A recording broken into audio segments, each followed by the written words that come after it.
Good day, everybody, and welcome to another edition of the Military and Foreign Affairs Network. I am your host, the Voice of Reason.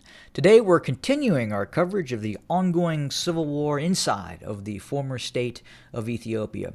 And we're going to start today in the West Shiwa zone, just to the west of Addis Ababa. As we know, there has been a ongoing operation by both the Oromo Liberation Army and the Abiy Loyalist formations, made up of federal police forces, the ENDF, the Ethiopian National Defense Forces, Amhara Regional Militia Forces, even Eritrean forces as well have been suspected in this ongoing operation in an attempt to take back areas that are being held and captured by the Oromo Liberation Army. And as you can see, the area in question is highlighted on my map.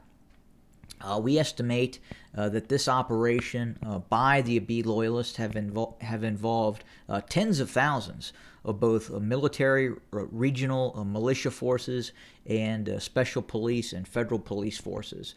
And by all indications, after about 2 weeks of this ongoing operation, I've received intel and have actually seen video footage that indicates that the Abiy Loyalist formations have taken appalling casualties in this ongoing operation, and the actual viability and continued a successful outcome of this operation is now in question, given the level of casualties that have been taken by the Abiy Loyalist formation in the West Shiwa zone.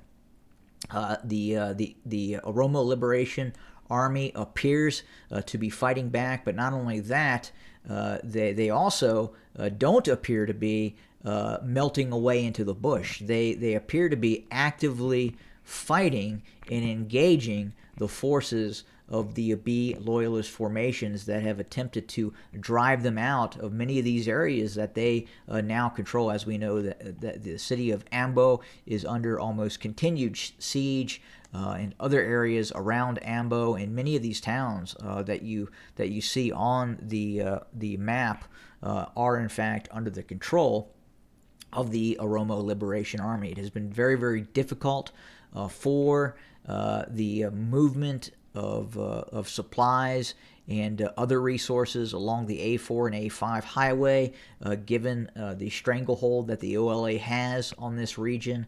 The Abiy Loyalist formations, in terms of delivering supplies to other areas to the west of the country, quite literally have to go around to the north into the Amhara region and then back around in some cases, because quite frankly, the OLA controls so much territory that it prevents the movement of some of these pro-government convoys along both the A4 and A5 highway just to the west of Addis Ababa. But more importantly, it would appear that as the Abiy Loyalists had launched this operation about 2.5, 3 weeks ago, they had anticipated that the OLA would simply melt away and not directly engage the Abiy Loyalist, the ENDF, on the field of battle. And quite frankly, that is what is happening right now. We're actively seeing the OLA resist and launch counterattacks as the Abiy Loyalists continue to try and operate to the west of Addis Ababa. So probably quite a different scenario and outcome that the higher levels of command probably had anticipated in terms of what exactly is now happening on the ground.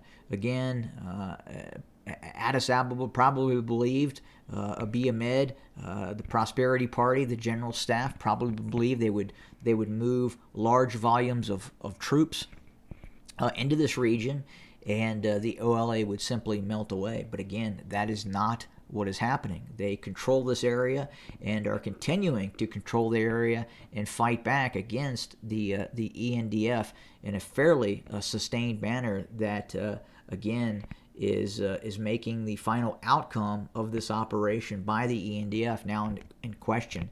And there is some chatter that the operation may in fact be called off at a certain point or dialed down, given the losses that are occurring on the part of the Abiy Loyalist formations that are attempting to again engage the Oromo Liberation Army. Now, with that being said, is there a possibility, again, given the level of quite possible catastrophic failure we are seeing on the part of the Abiy Loyalist formations, could we see something happen in the north with the Tigrayan Defense Forces? And again, that's very hard and very, very difficult to say at this point. It would be simply speculation on my part, but it would appear that, at least on the surface, the ENDF continues to struggle with both morale issues and the proficiency of its fighting force. If we just go back several months, as we recall, when the Abiy Loyalist formations were evicted from the Tigray region in the north, the Tigrayan Defense Forces were able to mount a very successful counter-invasion, driving all the way towards Debri Burhan and Shia Robit, and capturing major cities such as Desse and Kombolcha as well. So does the opportunity exist for a possible Tigrayan Defense Force renewed operation against the ENDF? I think it is possible, given the lack of success that the Abiy Loyalists, the ENDF formations are having in the west of the country. And I think more importantly, we continue to see Oromo people flock now to the OLA and continue to expand the ranks of the Oromo Liberation Army. And again, fast forwarding months to a year from now, I would not be surprised at all if we eventually see a move by the OLA into the capital, Addis Ababa itself, at some point. So we're going to continue to coverage and report to you, the viewer. Thanks for joining us. Very much appreciate it. Have a great day.